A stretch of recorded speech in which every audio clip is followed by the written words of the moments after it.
because the season finale for The Boys had a title change for the episode, as well as a trigger warning before it, because there are allusions to fake political violence that align very, very realistically with something that happened here just last weekend here in the United States. Obviously, Homelander from The Boys has been compared to Trump in negative and positive ways. It reminds me of how much I hate the phrase Trumpian.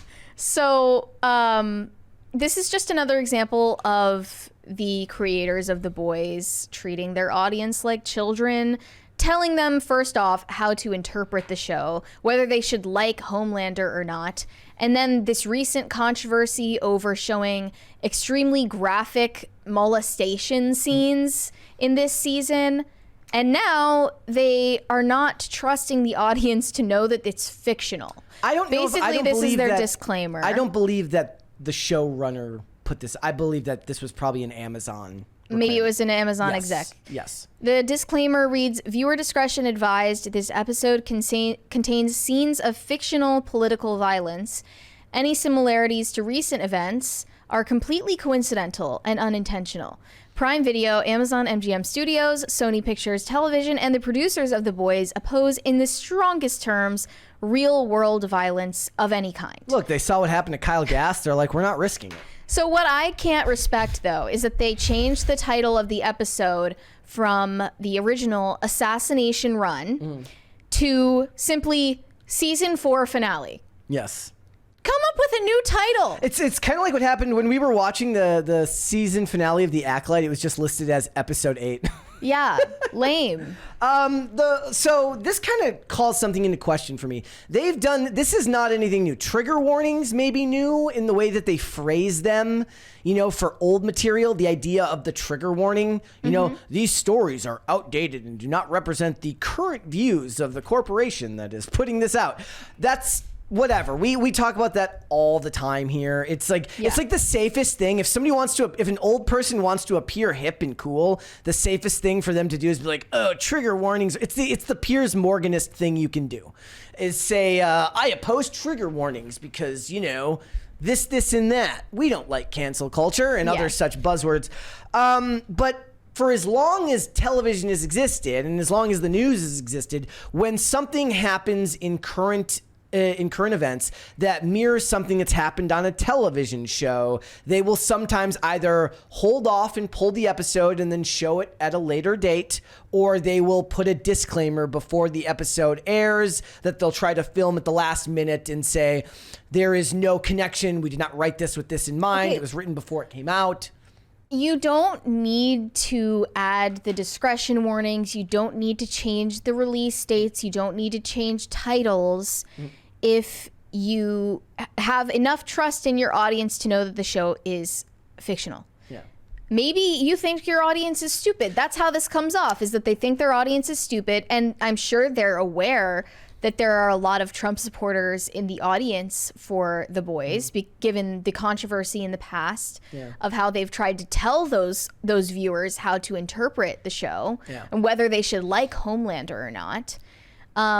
But what's more shocking to me is that this has happened so many times that there's like a documented history of it where it seems like it's giving Large Hadron Collider. Like, it's giving predictive programming. For some reason, Hollywood keeps on writing and filming stories that happen in the real world later on. People point to a lot of references to the World Trade Center being attacked in media before it happened. So in the show The Lone Gunman, there's a scene of them stopping a planned hijack, an airplane getting hijacked that's about to go into the World Trade Center in the pilot episode of that series. Yeah, it's insane. Like, I feel like it's happened so many times. And that happened before 9/11. Yeah, exactly. And there was one, I think there was like a reference to it in a Johnny Bravo episode. So too. here's some of the examples that exist. So Buffy the Vampire Slayer, the Joss Whedon supernatural drama was affected not once but twice by real world events, specifically the Columbine massacre. So I suppose anything involving, high school and kids at that time. A lot of shows did school shooting episodes. That's understandable. The show, its third season, had 2 episodes that featured school violence. One called Earshot featured a plot concerning a student who was going to the top of a tower with a rifle. It was set to run a week after Columbine. Wow. So See, I understand why they made the decision, understanding like audience sensitivities, right? Yes. But you got to draw the line somewhere. And I feel like this was the start of a very worrying trend where all of the concern is placed on how the audience will receive what you've made. And none of the concern is on, whether airing it is actually important. Yeah. Right? Here's one that I remember. Castle made a small change following the Boston Marathon bombings in April of 2013, since the episode still involved the team looking and trying to dismantle a time-sensitive bomb. It eventually switched with the next episode and lineup. So literally they just pushed it to the next episode to get it out of the cycle. I think the other thing is look, there are how many networks making shows, how many shows per network, how many writers doing how many episodes a year. Eventually, it's a numbers game. It's a numbers game. It's like they're like The Simpsons predicts the future. I'm like, how many episodes of The Simpsons are there going to be? Are there thousands? Yeah, but there are examples from the Simpsons meme that they predict the future that just seem so specific. Yeah. It's almost impossible that it could have gone out like that. It seems like there is this collective consciousness that is tapped into when Hollywood is developing these stories, and that, they're kind of predicting the future in a real sense without knowing that they're doing it. The Last Ship postponed a following episode of the season 3 premiere following the Pulse nightclub shooting because the episode featured a shooting at a Vietnamese nightclub. That show also was about a weaponized virus that basically destroyed. It's very relevant. If you guys want to watch a show that was very relevant for COVID, watch The Last Ship. I think it's on a couple of different streaming services. Shooter in 2017, the series premiere of its Ryan Phillippe-led Sniper series, was postponed for a number of months following a mass shooting in Dallas. Again, Mr. Robot had to postpone its season 1 finale because it contained a scene similar to events that occurred on the same day. In Roanoke, Virginia, on August 26th, 2015, a former reporter killed 2 of his colleagues live on air. The shooter died from self-inflicted gunshot wounds. And in the Mr. Robot finale, somebody commits suicide during a newscast. And they aired the episode a week later. Yeah. How do you decide what amount of time is appropriate to wait? That's the question they always ask, right? It's the most arbitrary number to say, it will be out. Maybe that speaks to, nowadays it would be even less time. Because, back then, at least the news cycle was more than just 24 hours. I told you yesterday, doesn't it feel weird how no one is talking about the assassination attempt anymore? I mean, I know people are still talking about it, but you know what I mean, right? It's been eclipsed by 10 different news items since then. And now everyone's talking about how Biden is diagnosed with COVID. And we're just gonna totally memory hole this so that no one pays attention to the investigation. I'm just gonna stop myself before I keep talking. But it's there's even more specific ones. Like I said, the show Numbers had the one about train derailments that happened right before a bunch of train derailments. Do you agree with me that there's a collective consciousness kind of miasma in the air that makes Hollywood do this predictive programming unwittingly? You think that the Hollywood writers are doing it unwittingly, or that the public is falling victim to then perpetrating these things unwillingly? Not unwillingly, unwittingly. Yes. They're writing these stories that eventually happen in real life. They materialize somehow, but they didn't know it was going to manifest that way. Yeah. It's just that there's some kind of collective consciousness. I don't know if that's the right term for it, but you know what I mean. Yeah. There's something that they tapped into. Well, there's in the creative process that and because I have the belief as a Christian that to God, He is outside of time. Therefore, we are only experiencing linear time.